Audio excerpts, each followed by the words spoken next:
Welcome to the What to Read Next podcast. In this podcast, your host, Lori Amin, will interview published authors to chat about their work, journey to getting published, and their book recommendations. If you share a passion for books and always looking for your next read, then join us. Hi, Priscilla. Welcome to What to Read Next podcast. Hi, Laura. Thanks so much for the invitation to chat. I'm looking forward to catching up with you.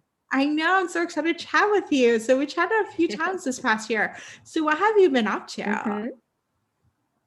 Oh, goodness. Well, like a lot of people working from home and missing loved ones. I'm super thankful now. Actually, right now, I am not in my writing cave in Florida. I am actually in a new writing cave up in Philly. I'm fully vaccinated. My middle daughter and her husband are as well. So for Mother's Day, I flew up here to Philly, and so I'm with family.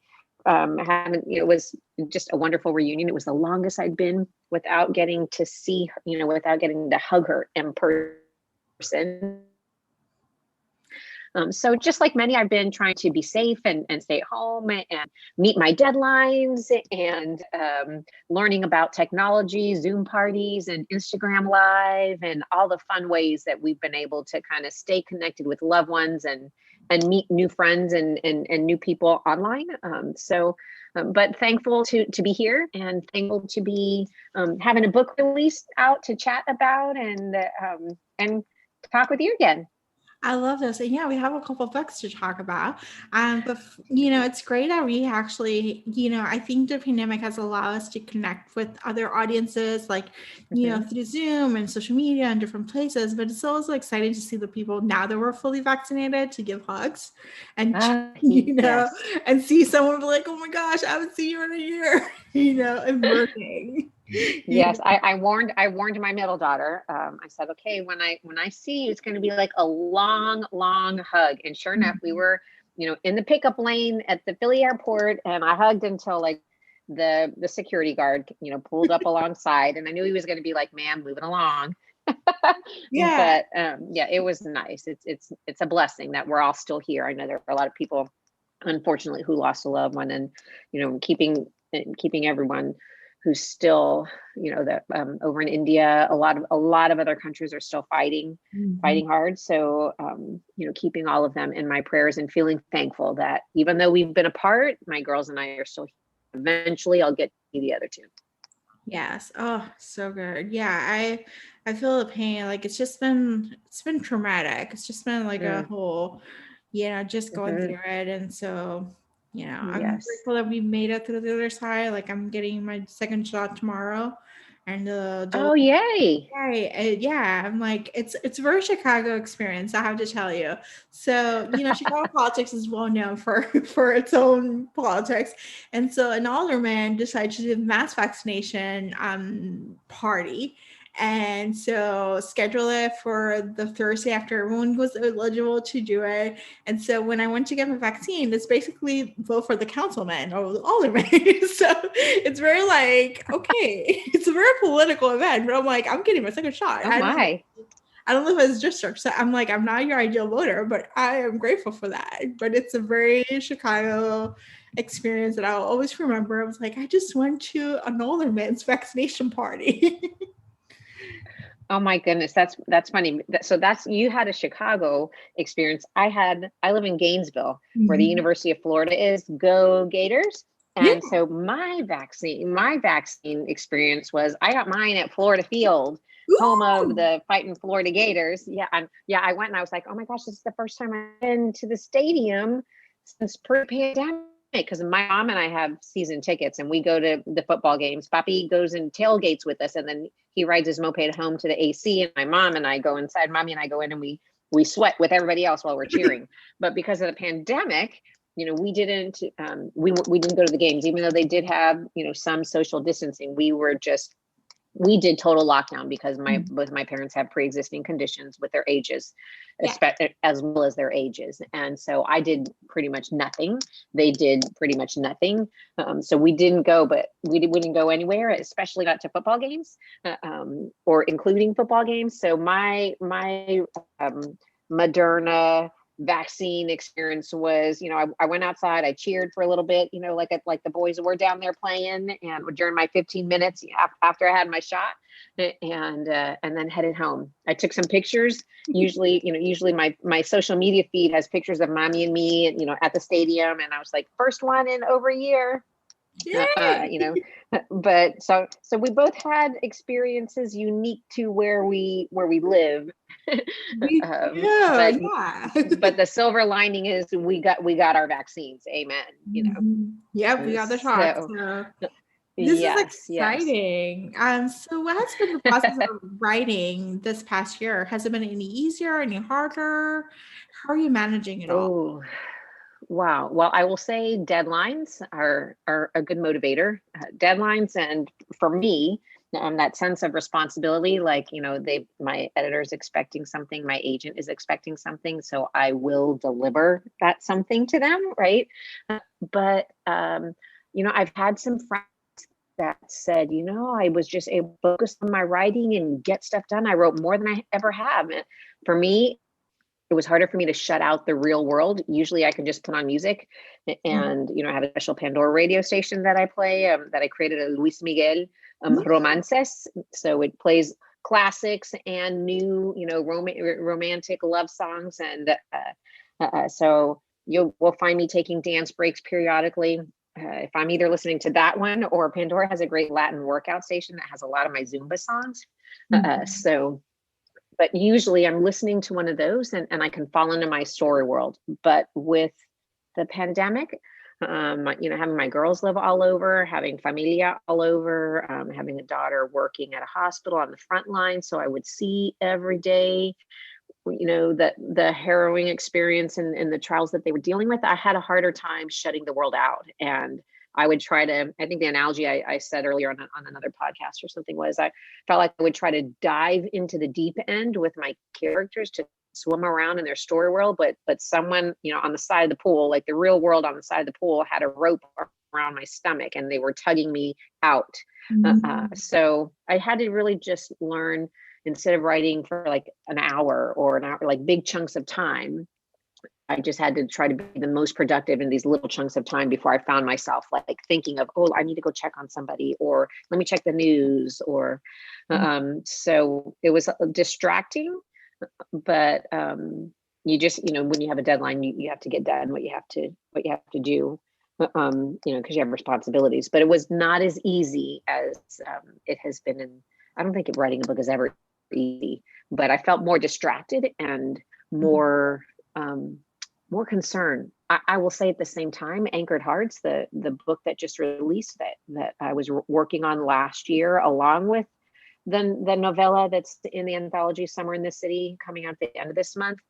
Anchored Hearts is a second chance romance. There's a lot of angst between Ana Maria and Alejandro. It's also a second chance relationship for Alejandro and his father. They had a really big rift, and they have barely spoken in the last 12 years. And so maybe my hope is that all that angst that I had about my loved ones and all that, hopefully I was able to channel that into the book, and it worked for that. Or that could just be me trying to put a spin on it and find a silver lining in all the angst and anxiety I felt last year, hoping that it came out, it was worth it in one way or another. I'm not sure. I hope so. I think this was much more angstier than Island Affair. So I would say I would agree that this is like more like low. It's more emotional. I think the whole Alejandro and his father relationship, like the healing the process, and then Ana Maria and Alejandro going in and like second chance romance, and why they broke up, and and then coming back together. It's definitely much more emotional. It's much more angstier. It's heightened emotions. Like I feel like it's more emotional than Island Affair. Island Affair was like a little trip to Key West. Like, ooh, we're just gonna go on a trip, gonna fake relationship. Like little fun, little frothy. Yes. It's funny that you say that, because I do think both the Keys to Love series, which are both Island Affair book 1 and now Anchored Hearts book 2, as of now, there are two of them. I grew up in Key West, junior high and high school. My dad was in the military, in the Navy, and we moved to Key West summer before my 7th grade year, and then we stayed there. So throughout all my adolescence and in college, when I would go home, to visit my family to see my parents, it was to Key West, and my early years of my marriage as well. So I've always wanted to take readers home with me, quote unquote, home with me to Key West. Book one is kind of like what you said. Book one is more like a welcome to the island. Luis is our hero. He's part of the Navarro familia, like the main familia of the series. So he's local, but Sarah is a tourist. She's there. She's coming in town for a week vacation with her family. They're kind of judgmental. She's really iffy about the whole thing. And her boyfriend stands her up as soon as she lands, and she gets a phone call that is not coming. And she meets Luis at the airport and convinces him to pretend to be her boyfriend for the week. That's a fake relationship romance. But all of the things that they do throughout the week, they're touristy things. They're on the train, they go to Hemingway House, he takes her to South Beach. All of those, I hoped with Island Affair was, if you've never been to Key West, I hope that trip and you've seen kind of a lot, some, not all, but some of the highlights that you would see. And you feel like you visited there and you had your toes in the sand at South Beach with Luis and Sarah. But if you have visited, I hope that it rekindles your memories and you feel like you visited again. That's with Island Affair. And with Anchored Hearts, Ana Maria and Alejandro both grew up on the island, and they had a good romance. Just when they graduated from high school, circumstances, they broke up, and Alejandro left, and Ana Maria never went to go meet up with him like he thought she would, and she has valid reasons for why she didn't go. But because it's a reunion, they're sharing memories of when they were growing up and the things that they did. Like, we hung at Higgs Beach at night and or at Astro City and Higgs Beach.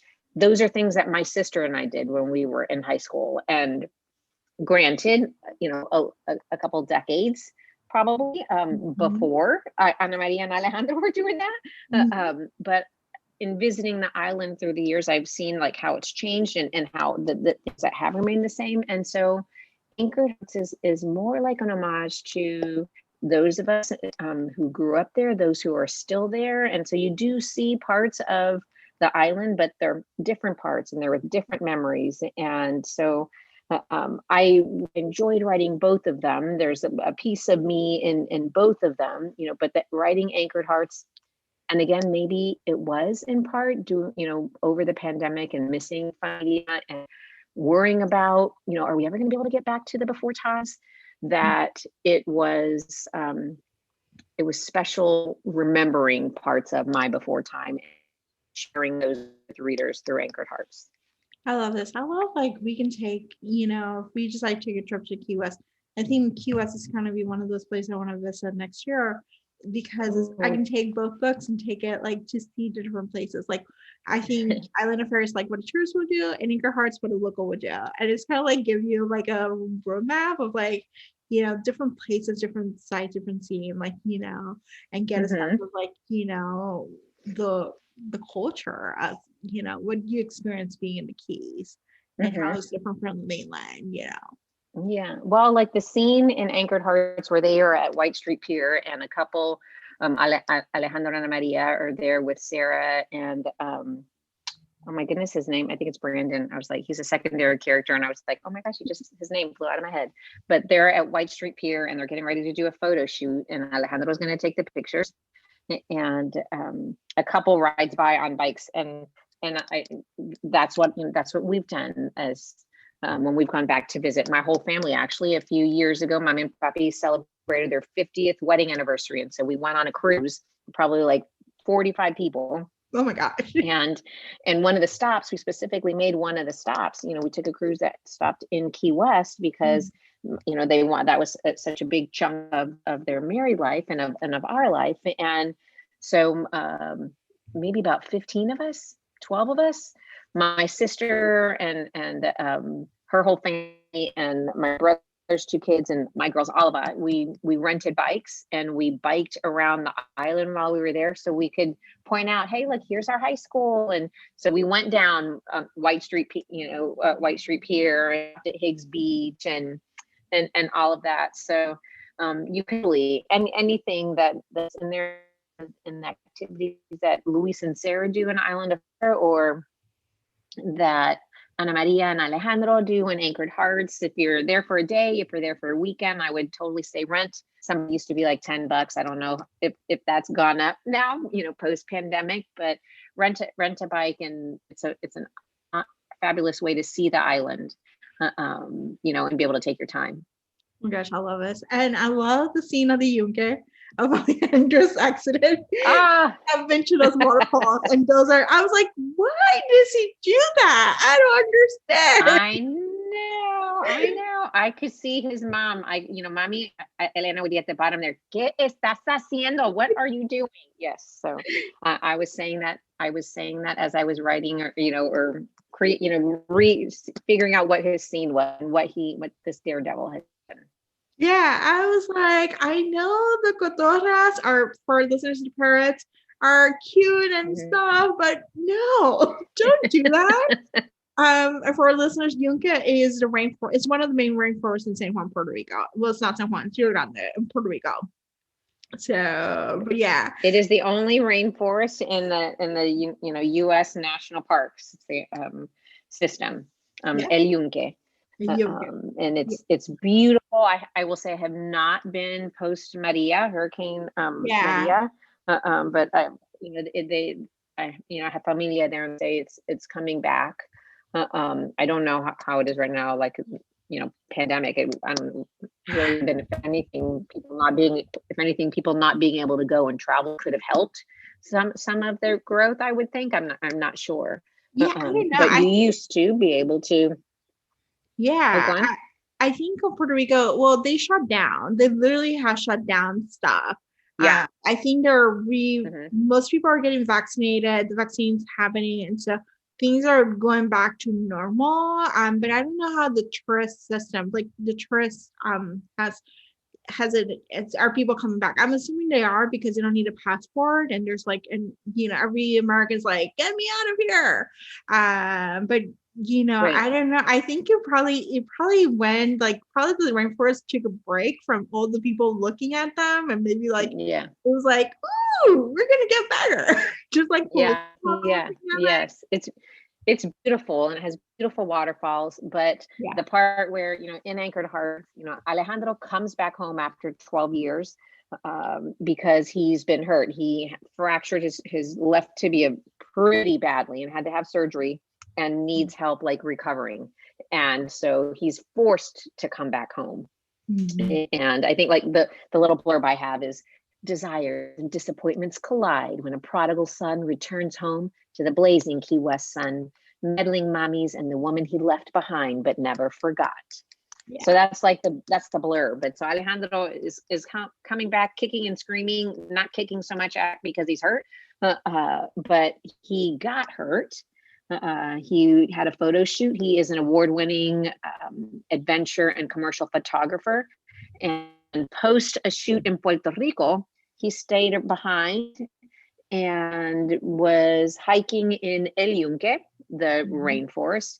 And he came across one of the Puerto Rican parrots that was really close to becoming extinct, being endangered. It was becoming endangered, and thanks to the efforts of some people there and an organization in Puerto Rico, they're coming back. And so he had the bright idea to try to follow the parrot to see if he could get some great photos. And so he climbed up some rocks alongside a waterfall, which you're allowed to do in some areas, but the rocks are super, super slippery. I have slipped on them, so I can account that, yes, that's not a wives' tale. That is the truth. And Alejandro, sure enough, slipped off of the rocks, landed on some rocks below instead of in the water, and that's how he got hurt. Yes. Oh, painful. Painful. Yes. Writing. And that happens backstory, but for me, and wanting to know as much as I could about him and his injury, because his injury does come into play, at the beginning, throughout the book. So I read a lot on the internet. I watched a lot of, and I am not a blood and guts person. So I watched through squinty eyes and through a hand held over my face and just poking through my fingers. Watched a lot of surgeries and, post-surgery and all of that, trying to get it, try to get it as correct as I could. My middle daughter is a physical therapist, so I talked with her about, okay, post-surgery, what, that kind of thing. But it was interesting learning about it, but it was also painful thinking about anybody who would have gone through, what Alejandro went through. But it was interesting research. Yeah, so let's chat about Summer in the City. The novella. What's the elevator pitch for that one? Ooh, Summer in the City is an anthology. It has 3 novellas, about 30,000 words each. It's 3 really close friends. These girls, they are planning a girls' weekend to get out of the city on Saturday morning, but Friday night, they each have special plans. So they go their separate ways, and a blackout hits the city, like boroughs wide, everything's shut down. And so that tie in through all 3 of the novellas is what happens, the shenanigans that ensue when each heroine finds herself stuck with an unlikely hero. And the first novella is Night at the Museum by Lori Wilde, and that's they're stuck at the Metropolitan Museum of Art. Mine is second, it's called Lights Out. I'll get to it, but the third one is called Mind Games by Sarah Skilton, and that is a second chance romance. Lori's is kind of like the boy next door. The hero happens to be someone who lives in the heroine's building, and she's kind of had her eyes on him, but they've never connected. Sarah's Mind Games is a second chance romance, a college romance that ended horribly, and the hero is actually like a magician, a mentalist, and it's his big debut show, and the heroine has gone because she wants to go and ruin it for him, and they're going to get stuck. So that's Mind Games. My novella is Lights Out. It's not really a second chance romance, because the hero and heroine knew each other in high school. They were in rival theater troupes. So there was interest, but they never acted on it because they were rivals. So but there was that interest there. But Mateo Garza is a rising Broadway star, in my mind, a la Lin-Manuel Miranda. Okay. And he has spent the past decade of his life working on his passion project. And it's opening night of Clemente, the man, the myth, the legend. It's a musical about Roberto Clemente, famous Puerto Rican baseball player and all-star, Major League Baseball all-star, and also humanitarian. And so Mateo's on stage, and it's in the middle of the first act. And this show, he has invested his time and money. He's got familia and friends who have also invested money. And so he's got a lot riding on it. And in the audience is Vanessa Rios, and she is no longer performing. Vanessa's now a writer, and she's also a theater critic. And in his last play, she gave a scathing review. So he's, when he spots her in the audience, he's thinking, oh my God, if he cannot chance any bad reviews. He needs this show to make it big, because so many people have trusted in him and in his vision, and there's a lot riding on it, and the power goes out. Oh my gosh. In the middle of the first act. And so then Vanessa and Mateo wind together, and because it's a romance, romantic shenanigans ensue. Oh, I love this. Yes. And I will say, somewhere in Vanessa and Mateo's novella, I have a little Easter egg for that ties back to another book that I've recently written. I had one reader who has an arc who said, hey, is this is this kind of like the egg? And I said, yay, you found it. So if you're out there listening and you pick up Lights Out and Summer in the City, if you find my Easter egg, please reach out to me via email or social media, and I'll let you know if that is the correct Easter egg, or if you've managed to find one that I did not intend, which would love to hear about that also. I love when authors put Easter eggs because it's like, it just, I don't know, there's like a little, you feel special. The author thought of you, you know, like, Well, oh. there's one in Anchored Hearts. I dropped like just a few lines, and I don't know if it's because I was still in the Broadway mindset, or honestly, my girls and I, we love, Broadway shows. So we go, pre-pandemic whenever I could get up to the city. And so there's like a half a sentence, or like 4 words because of copyright of a line from a Hamilton. And it just came out, and I kept writing. That was not like purposefully, that's just how it came out in the character's perspective.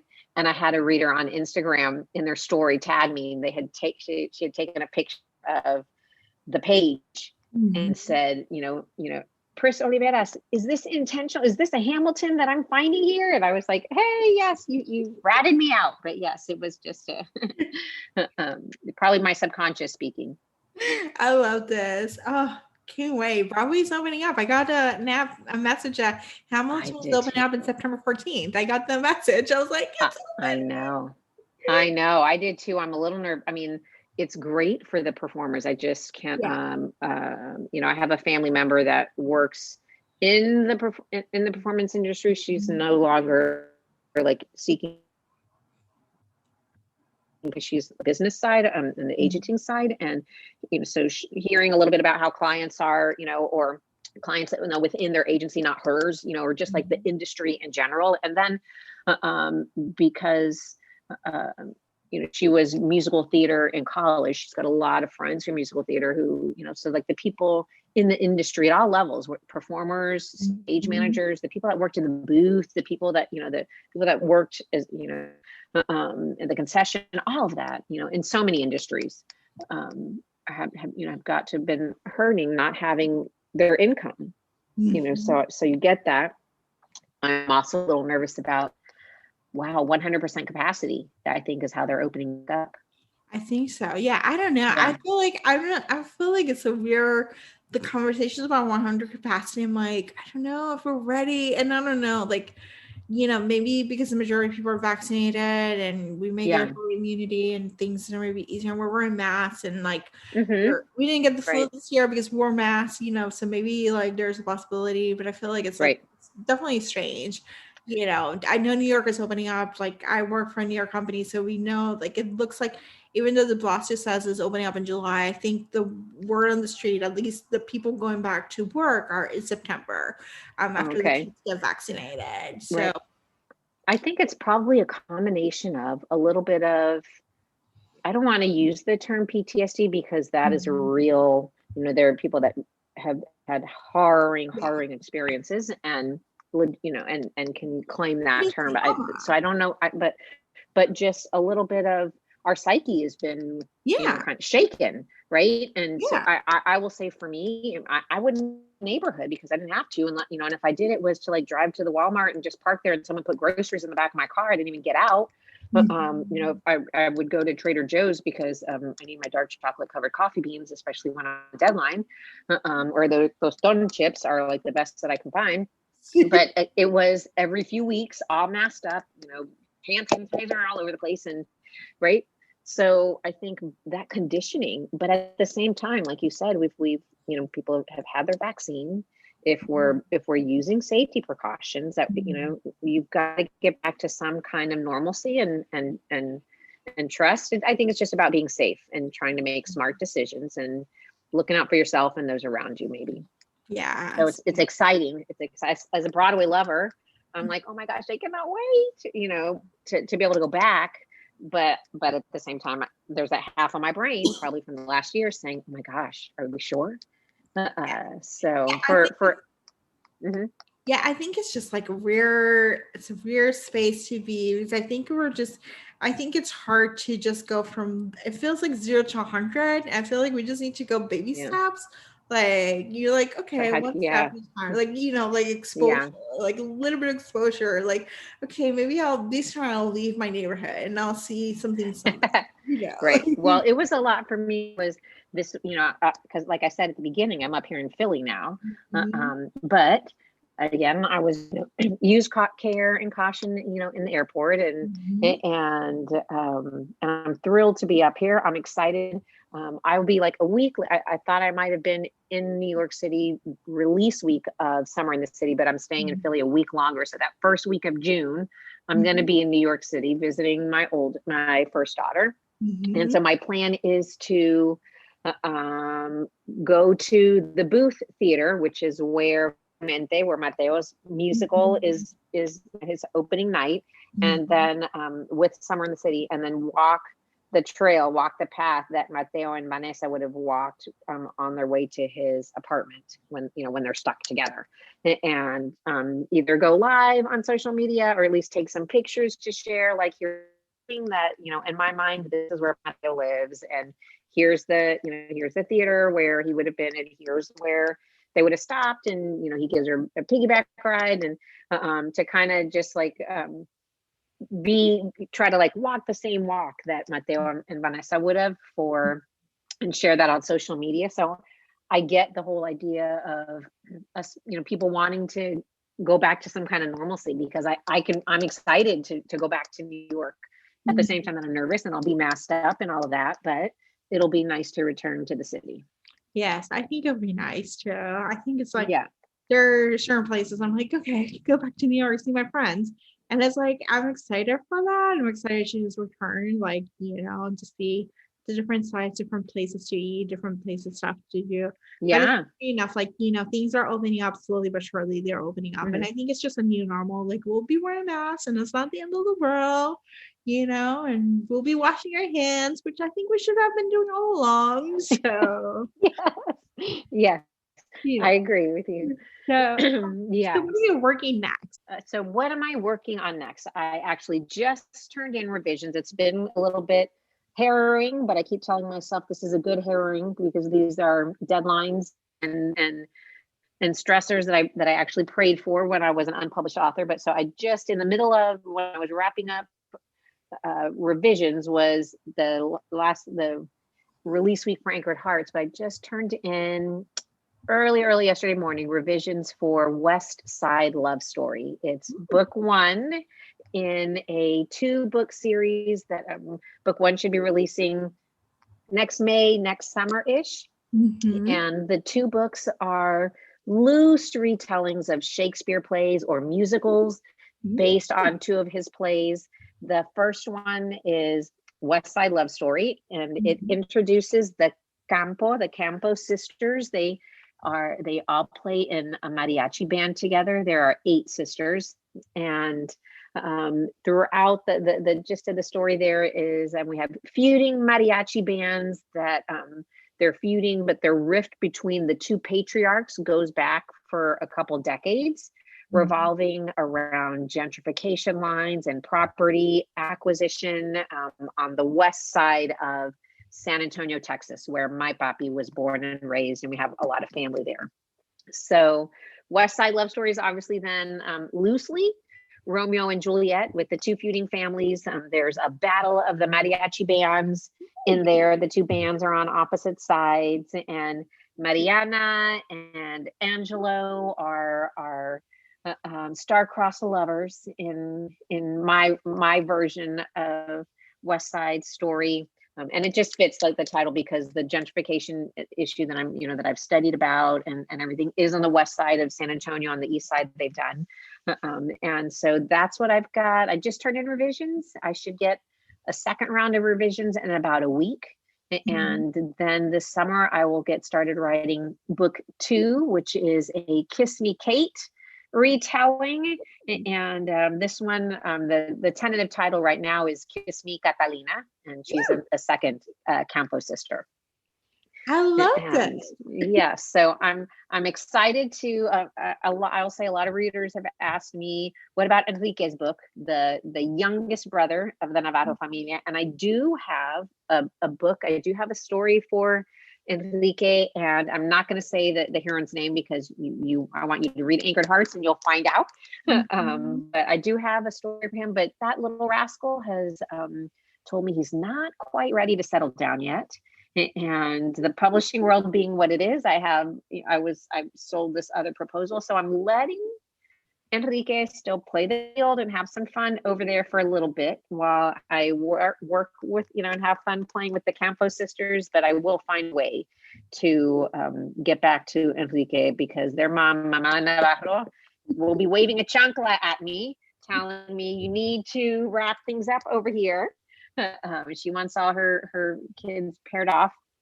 And I do have that story, but for right now, I am really excited to take readers to my papi's hometown of San Antonio and introduce the Campos sisters.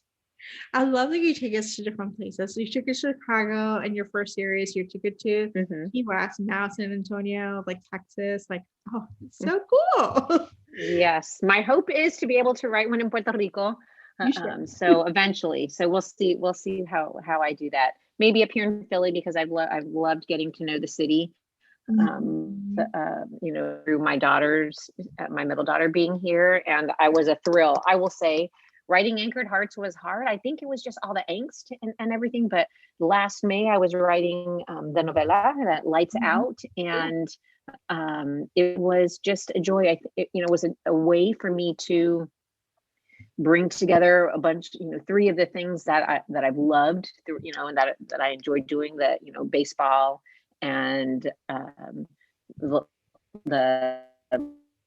side for Puerto Rico and Broadway, and kind of put that all together into one little, 30,000 novela was a lot of fun. So. Oh, I love this. So the last question is, and this is like fun for, tell us about a book that you can't stop gushing about. Maybe tell us, like, you have a bunch of author friends, so maybe you plug in some of your author friends with their Yes, thank you for asking. I will say book recommendations, and sticking with retelling, first of all, Sonali Dave is her book 3 in her Jane Austen retellings. It's going to release this summer. It's called Incense and Sensibility. So it's on pre-order now. And I've had the opportunity to read the version. We exchange work and we critique, and Yash and India's story is just beautiful. While you're waiting for Incense and Sensibility, I would tell you, go out and check Pride, Prejudice, and Other Flavors is book 1, and then Recipe for Persuasion is book 2. So you can go read those and get ready and pre-order and treat yourself. It'll auto download or auto mail to you. Incense and Sensibility. Also, this week, Zoraida Dova, her book 2 called Illusionary, but it's book 2 in her duology. It's the Hollow Crown duology. It's enemies to lovers and magical realism. She said it's like inspired by medieval Spain. She just has an amazing way with words. Like, Sonali, it's emotion and angst and swoony romance and culture. You dive into the Indian culture, and same with Zoraida. She just has a beautiful way with words. So I would check out her Illusionary is book 2. And then a debut, because I love reading, for debut authors, and when I find one that I love and giving them a shot, you only get one debut release, right? In at least per genre, maybe. And last December, Denise Williams' How to Fail at Flirting was released, and I had the wonderful opportunity to read an arc and to blurb. It's fantastic. It's gotten great reviews. So it's not just, me saying this, deservedly so. It's set in the world of academia, and there's a little bit of, I will say there's a trigger warning. There had been some previous relationship, like mental, kind of abuse, and that their heroine is overcoming that, but she is strong and she is funny, and the hero is so sexy and sweet, and they tell corny jokes, and I laughed and I cried. It's a great empowerment that the heroine is I loved her. So that's How to Fail at Flirting. And then another debut that I would recommend is Libby Hubscher's Meet Me in Paradise. It's beautiful. It's 2 sisters that are, totally different personalities, and you find out why, based on their mother, and it is a romance. It's a romance for the older sister, but just beautifully written. Similar to Denise's, where there are times where I laughed. There are lots of times where I swooned. I will say I cried. Yes, more in Libby's. I don't want to give anything away, so the storyline, but it's beautiful. Both of those debuts, and then this is probably like a year ago, but Yafa Santos, another debut with ay Dios mío, se me fue her Taste name. of Sage. Yes, A Taste of Sage. I looked up at my books and I was like, that's not the right title. And so A Taste of Sage with Yafa. And if you're looking for non-romance but historical fiction, Denny S. Bryce, her debut just came out like within the last month. That is Wild Women and the Blues. It's like a dual timeline. There is a young man in the present day. He's doing some history, research about the jazz era, looking for some information. And you go back to the 20s jazz era. And so you get both of this woman's story in the past and how it's affecting, how it might affect his story here in the present day. It's beautifully written. I wouldn't expect anything less. Denny's fabulous, and her covers. I think the covers of all of these, Zoraida's is amazing, and but Denny's cover is super, super beautiful. So any of those, I think you read any Sonali Dave, any Zoraida Cordova, any Denise Williams, or Libby Hubster, Yafa Santos, or Denny S. Bryce, you would be happy. I love this so much. I read some of these books, and the other ones are on my TBR, and I'm like, yes, I need you. It's so good. Yeah. I would also say real quickly, our Latinx romance contingent, our group is small but mighty. It's growing. I would say, follow our hashtag. We use hashtag Latinx ROM. So LATINXROM. If you follow that hashtag, you'll be able to find some of us and maybe find some new Latina and Latinx romance authors out there. That's amazing. Thank you, Priscilla. So tell us where we can find you online.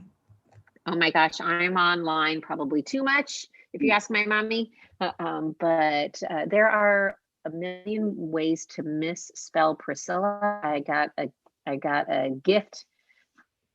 A boyfriend in 7th grade with my name monogrammed incorrectly on a sweatshirt. So I use Pris, P-R-I-S instead of Priscilla. But you can find me Pris Oliveras, Oliveras. That's my for Twitter, for Instagram, on Facebook. I have an author page, and it would be facebook.com/Pris Oliveras author. And same thing, my website, prisoliveras.com. I try to keep my events calendar updated fairly well. I have a new assistant, marvelous, and she's helping me with that. But so typically you can find me anywhere on the socials, or hopefully my event calendar is up to date with things that I have going on. Any sales for book sales. I have heard that during the month of June, my Match to Perfection series, so His Perfect Partner, Her Perfect Affair, and His Perfect Melody is the whole series is going to be on sale. I don't know if it's print, but I do know digital, and I haven't heard prices yet. So as soon as I get that, I will start promoting it to let go. So keep an eye out for that. If you'd like to jet up to Chicago and maybe go to a Cubs game with Lily and Their Perfect Melody, or do a little fireside dancing with Tomas and Yasmin and His Perfect Partner, or I'm sorry, but be like Morning Sickness with Rosa in, that does not sound very appealing, in Her Perfect Affair. But the Fernandez sisters will always be special to me because they were my debut series. I love this. Thank you, Priscilla, for being on the show. Sure. Thanks so much for the invite. Adios, everyone. If you enjoyed this podcast, feel free to share with friends, subscribe, rate, and review the show. This is the easiest way to support the podcast. For book recommendations, author interview archives, and other fun book resources and tips, please visit WhatchWeNextBlog.com. The Watch Read Next podcast is part of the Frolic Network. To discover new shows to listen and love, please visit frolic.media/podcast. Thank you so much for listening, and have a great day.